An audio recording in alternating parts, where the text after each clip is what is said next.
Welcome to Down the Line with Charlie and Bo. I'm Sam Wilson. Today we're at the Gatehouse at the Navy Yard for our final episode of the season. What a better way to finish it than to have Sarge Matthews joining us. We have a special treat coming your way on this episode of Down the Line.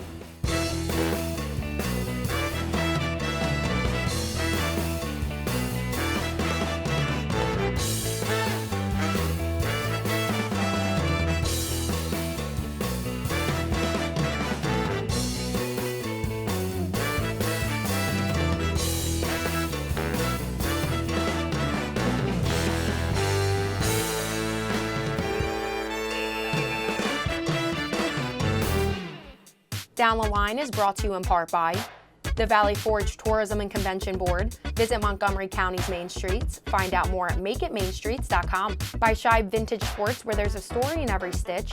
Check out their throwback sports gear at their Center City location or at shibesports.com. And by Phillies Nation, where informed fans go for news, rumors, events, and other fun stuff.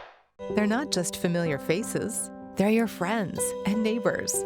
It's their small businesses, a beating heart that makes a neighborhood a home, where personality is served on a plate and imagination paints a brighter world.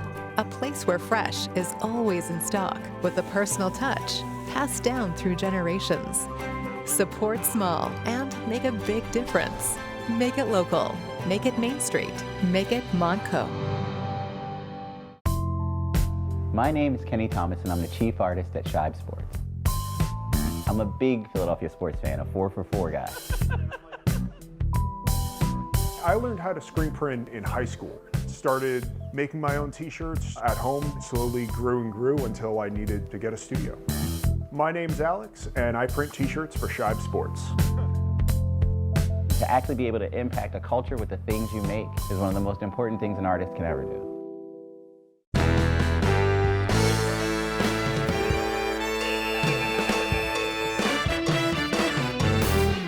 Welcome back to Down the Line. Charlie and Larry have tons of history with the Sarge, and we're going to hear more about it. Thank you, Sam. Charlie, we got one of the all-time favorites between you and I know that. He's known as Gary Matthews, but what do we call him? We call him the Sarge. So we want to welcome you to our show, and we're going to start off going all the way back to California in 1968. Wow. You were the first round pick, the 17th pick in the draft. Yeah. When did you realize, when you were growing up, that you wanted to play professional baseball? Well, it's simple. When you're going through and you're playing in Little League, your dream is to be a major league player. Growing up in San Fernando Valley made it real easy because of the Los Angeles Dodgers. Right. Right there. You used to go to the games there, Tommy Davis, Willie Davis. And back in the day, you know, really, if you got to the game too late, you missed the game. Yeah. Andy Koufax pitching, Drysdale.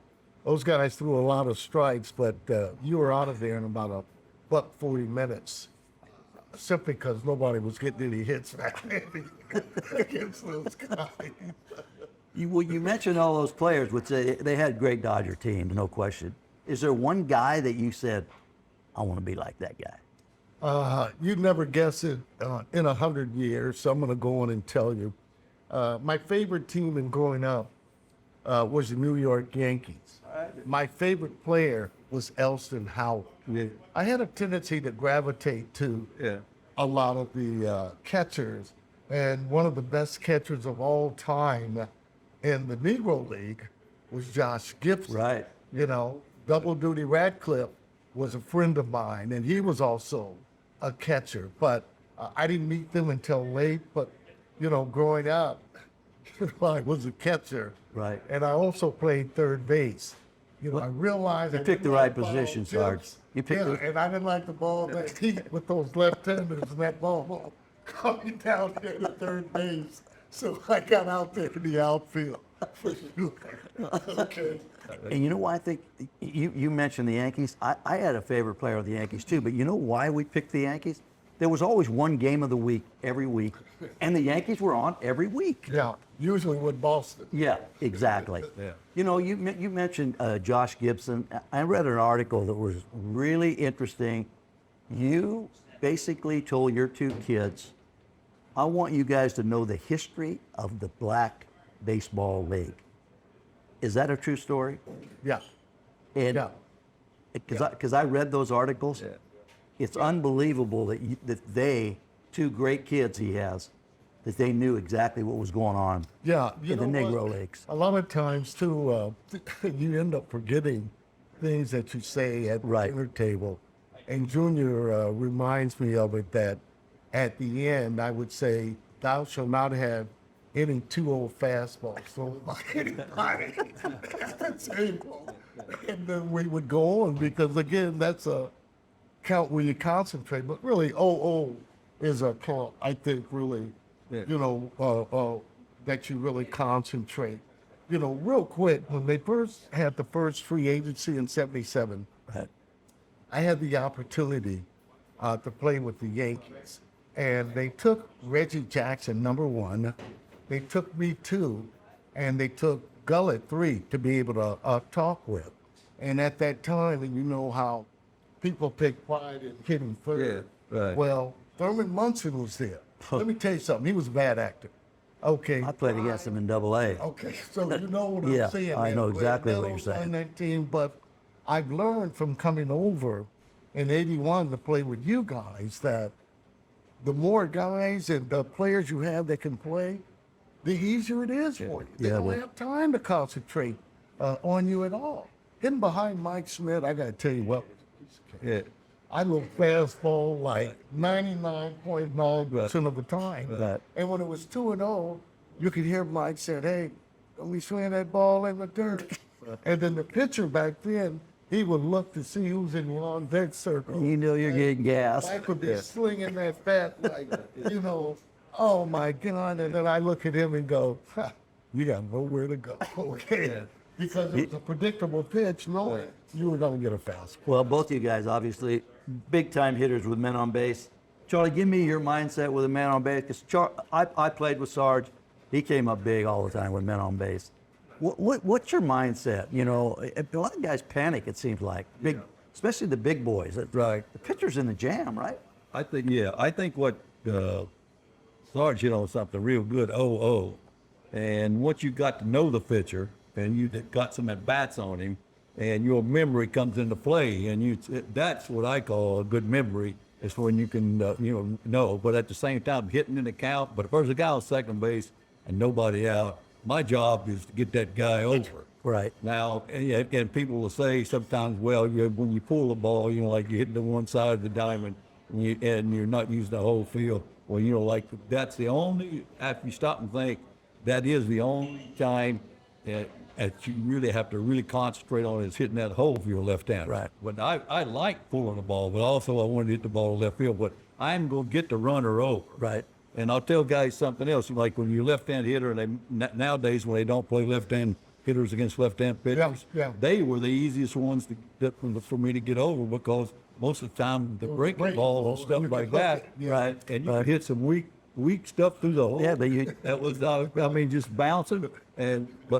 But really, like Bo, the situation part of hitting is also knowing what have an idea on. That's really what visualization to me. What I want to say. Yeah, right.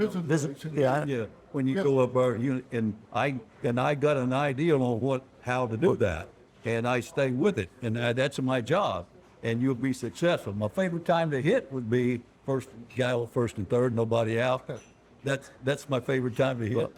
Yeah. Really, because it's like a hole over here, and you got a guy on third base. Phillies Nation presents Questions from Fans. Hi, this is the Penenti family from Northeast Philadelphia, and we're asking Charlie Manuel what his favorite memory was as a manager. My favorite memory is, without a doubt, the 2008 World Series and going down Broad Street. That was a big parade for Philly, and that was a big parade for our organization and our team. And I'm very happy to be part of that. Phillies Nation is your source for breaking news, original analysis, trade insights, and more. With Credentials Access, our team of writers brings you first-hand accounts from your favorite players on today's team, minor league prospects of the future, and Phillies alumni from the past. Join our community and connect with hundreds of thousands of diehard fans through our social media accounts, tailgate parties, and charity events. Don't miss a thing. Be sure to visit PhilliesNation.com every day.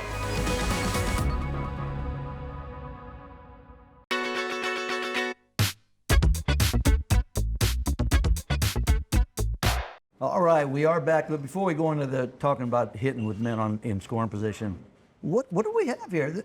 Charlie song. Yeah, this is a shirt there that people in Japan really, let me get this beer out of it, really respect Charlie. You know, and you're not on a T-shirt or whatever if you ain't a bad actor.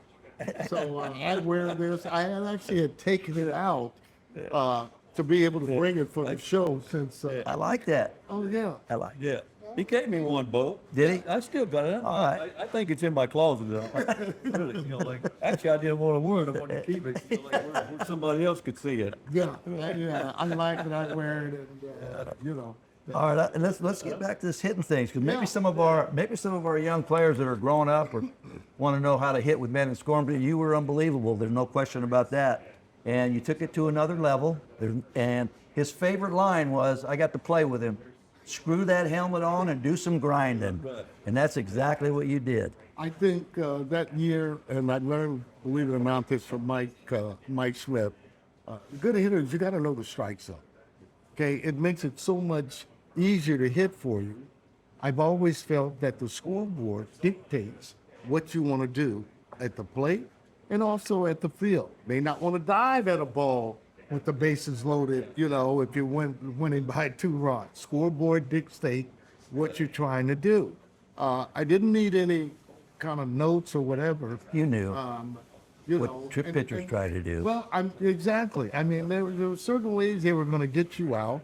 The fact is, like Andre Dawson, I remember he got hit in the nose. I was a manager. You San gotta hit Diego. fearless. You got to hit fearlessly at the plate. Right. And somebody's going to intimidate. And I've always felt, learning that from Mays and McCovey, that you got to go up there and act like you're getting ready to get a hit. Right. Period. Right. And then be surprised when you don't. Good at bats, good swings, you know, and then sure enough, as the year goes on, you'll get better and better. Man, I wish they would have had that shift on me where Yeah, they wouldn't know. was going to go over, you know, to that side. But, you know, you have to take pride in it. And not only that, you're thinking about your teammate. Like Pete Rose would say, don't leave me on third base. I get paid to score runs. Right. And he meant that. Exactly. Okay, well, some guys get paid to drive a base. Some guys get paid to get on base. And both, absolutely. You know what, Bo, and when I think of the shirt, when I played baseball in Japan, I told you I like to hit first and third, and I could concentrate on just taking a nice, easy swing and trying to hit the hole, and all of a sudden, Backspin it and backspin it as a home run. Yeah, I mean, You know, you'd be surprised. Yeah. I had some good success with, you know, like with power numbers when guys were on base. Right. And, you know, when I was playing regular things like that, and Sarge is right. But to me, it's also barred down, but you know the situation, but also it gets back to knowing yourself and the strike zone. You know what, Chuck? And you and I talk about this. We go to all the games, and it's not just the Phillies. It's every team in baseball. You see, no one really has the same lineup. Right. How important was that? Because every time we played, we usually knew where we were going to hit, who's hitting in front, who's hitting behind. How important was that to you, knowing every night so-and-so was hitting behind me and so-and-so was hitting in front of me? I felt it was important. I know when we faced the Dodgers, they had the same lineup for 10 years. Yeah. How about that? Yeah. Baby Lopes leading off. Bill Russell was there, Ron Say, and Garvey. Exactly. If you want, go ahead. No, go ahead. Hey, if you had to sum Sarge's swing up, you know what? To me, what was the biggest part about Sarge's swing? He had some whip. You know, He got the barrel out. Frank Robinson. He didn't let it get deep. You know, like, God, yeah, I mean, you go, you're like, Yeah, he had. good hand. Right. When I talked to my son Junior about it, he says, "Hey, Dad, you know, I want the ball to get deep. I said, Right. deep. I do too. Right. Deep going that way. I want it deep back. That's Over good. here. Exactly. You know what I'm Exactly. saying? But Billy Williams used to always Sweet say, swinging Billy. "Oh, don't be late." Right. I mean, and John Vukovich, obviously, you know, is a great friend of mine. Right. Obviously, Right. you too. He'd be coaching third base. He said, you know, nobody pulls the ball and make me dance over here anymore. Because when you foul off a ball, It's 2-0 or 3-1. 3-1, and you foul it off to the right side, it's a matter of time. That player, he's going to be asking, hey, man, you need fries for that order? Okay, because you will not be in the major leagues. Man. You know what's amazing, and you made this point, and Charlie, I know you've come up in those situations. I was very fortunate to coach with the Yankees and Derek Jeter, and everyone wanted to know his mindset, getting big hits in the ninth inning. And I asked him one day, I said, hey, Jeter, let me ask you something. Is there ever a moment, he says, well, I want to hit in the ninth. I don't care if I'm 0 for 30. I know when I get in the box, I got a good chance of winning this game. I don't care what I did in the seventh inning. I don't care what I did last night. But my mindset is, I'm going to do a walk-off right here. That had to be you guys when you played. We wanted to walk off. I think, again, with Derek, when he came in, he's had great success. And then look at the team and so on around it. Right. You know yourself when you're building, and Mike was there early and right. everything. Bull. Like, man, are we ever going to get good? Right. But then you can see it. You can see it. The maturation. The progress. And right. then you go like, okay. Now's the time. We're ready. We're ready to go. Exactly. It really does take time and really maturity. But the fact is, I mean, make no bones about it. I mean, I talked to Charlie about it earlier. You know, camaraderie, fun. You spell chemistry. Well, you spell it W-I-N. Yeah, that's exactly. You're right. No, you're right. Okay. Yeah, big moments. Big moments, Bo. When your adrenaline's going, you got to be able to. That's when the self-control comes in. Right. Right. And you got to be. You got to. And you're teaching yourself to get good balls to hit. Somebody says, get a good ball to hit. You know, like the things like that. But that's. You stay within yourself. You say most guys, Lord, you tell me, I've talked to a lot of all these Hall of Fame guys when I went up there with Jimmy Tommy and them, and Roy Halladay, that's Cooperstown, and almost those guys hollered for me one night to come down there and talk with them both, and every one of them, you know, like what they talked about, they was talking about attention free and being able to concentrate on what they wanted to accomplish, and most of the time, Sarge, what I got was. They just tried to hit the ball hard, and that's what you try to do. Yep. And the power was going to come. What we did. Yeah. We'll be right back with more from Charlie and Bo. My name is Kenny Thomas, and I'm the chief artist at Shibe Sports. I'm a big Philadelphia sports fan, a 4-for-4 guy. I learned how to screen print in high school. Started making my own t-shirts at home, slowly grew and grew until I needed to get a studio. My name's Alex, and I print t-shirts for Shibe Sports. To actually be able to impact a culture with the things you make is one of the most important things an artist can ever do.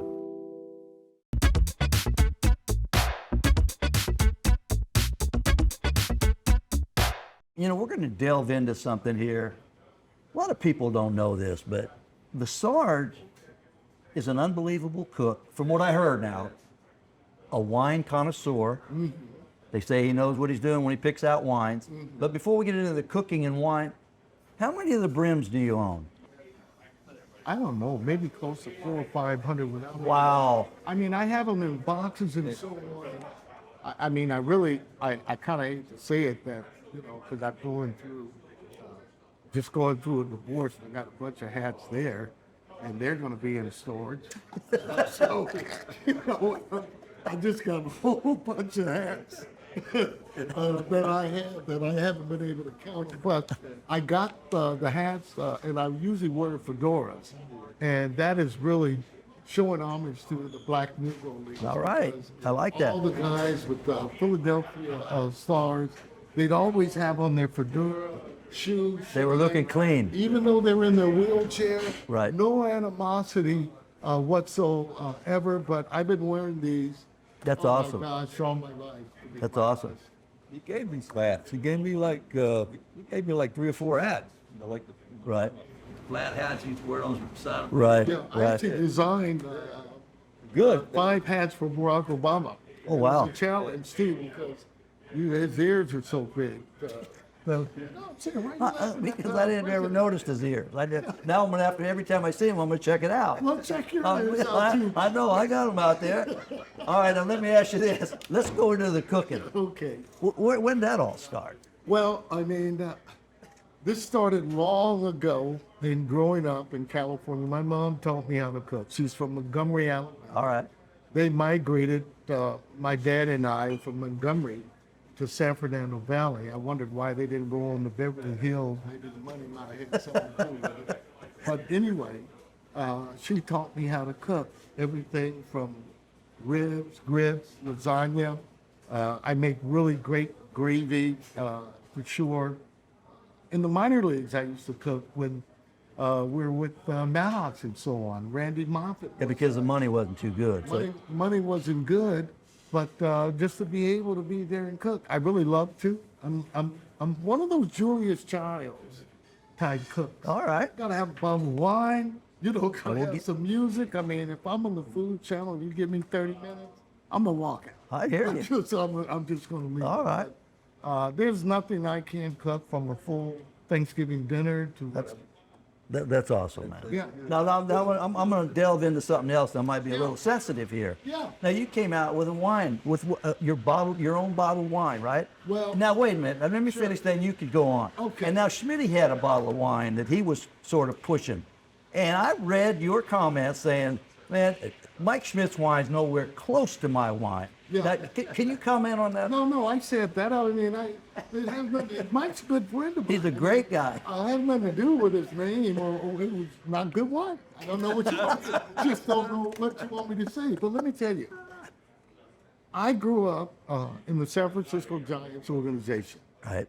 I had the honor as a rookie being initiated.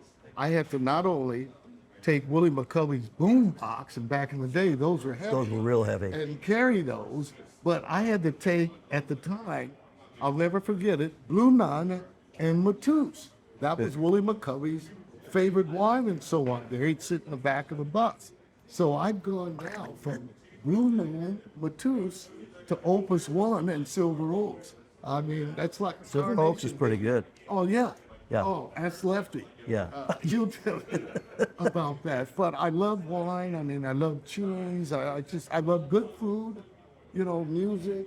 You like Knox? I like hits. I like good people like you too. I know Larry is dying to tell the story. I have a habit of knocking off my helmet. When he thinks he has a hit. Oh, he's saying he's prefacing it now.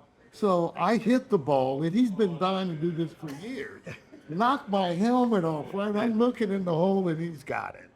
And he's got that little snicker on his face, and so on. And to this day, he reminds me about me knocking off the helmet, not having a hit. Be careful about knocking that helmet off too soon. He actually threw me out. Sure. Okay. You know what, Chuck? It was fun playing against him because when he was on the other team, he would always, how you sort of kibitz back and forth when guys are hitting. He goes, I'm going to get you at second tonight. I'm going to get you. I said, you ain't going to get me. You ain't getting me, Sarge. He said, I'm going to tell you something. Don't let it bobble in your glove. And every time he come down to second, I said, I better get rid of this thing. Because he tried to knock somebody in the left field. Obviously, he can't do that now. But that was the fun part of baseball. Yeah. And, I think you played in that era where you tried to knock people down. I want to tell you something. When you stop thinking about our team, you had Victorino, Butler, even Jimmy Rollins. But a lot of our guys, the way they run the bases, Dayton Lopes bought their base running to another level. Right. Oh my God. And at the same time, I'm sure that Sarge remember this and things like that. We had guys like Victorino and Utley and them, and they would run over catchers and they would just slide hard at second. Right. And we played the game, really, Sarge, in an aggressive way. And I give you credit, I talked to you about that, Davey Lewis. Yep. Oh God. And I'll tell you something, and that brought a new dimension to our fans and everything. Right. And they liked us for the game that we had and the characters we had on our team. You can win 5 to 10 games by good base running over a course of 162 games. There's a whole lot of stuff that we haven't revealed about Sarge. We revealed a lot of stuff, Charlie. Yeah, but we got some secrets. Hey, we haven't even gotten to the ice. This is over. This is not even an appetizer. Hey, the cake's kind of bacon, but we had to put the ice. Okay, all right.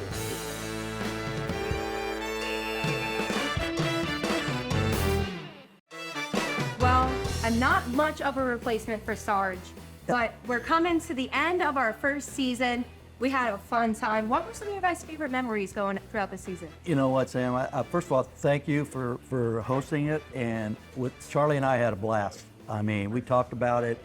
When we go out, people tell us, hey, we like your show. But I liked all our episodes. And hopefully we can do this again, Chuck. Yeah, Sam, I've had a great time and appreciate everything about it. You know, like we've had some very good guests that some of people that I'd never have talked to before. I got to meet them, and but you know, Sarge today was outstanding. But at the same time, you know, like that, we talked to some very good, interesting people, and hopefully the fans enjoyed watching our show. I agree with you guys. There's not one moment that stood out because they're all so great. And I can't thank you guys enough. It's been such an honor for me to host Legends Show. You know, that's incredible for me. But for Charlie and Larry, I'm Sam Wilson, and hopefully we'll catch you down the line. Down the Line is brought to you in part by the Valley Forge Tourism and Convention Board. Visit Montgomery County's main streets. Find out more at makeitmainstreets.com. By Shibe Vintage Sports, where there's a story in every stitch. Check out their throwback sports gear at their Center City location or at shibesports.com. And by Phillies Nation, where informed fans go for news, rumors, events, and other fun stuff.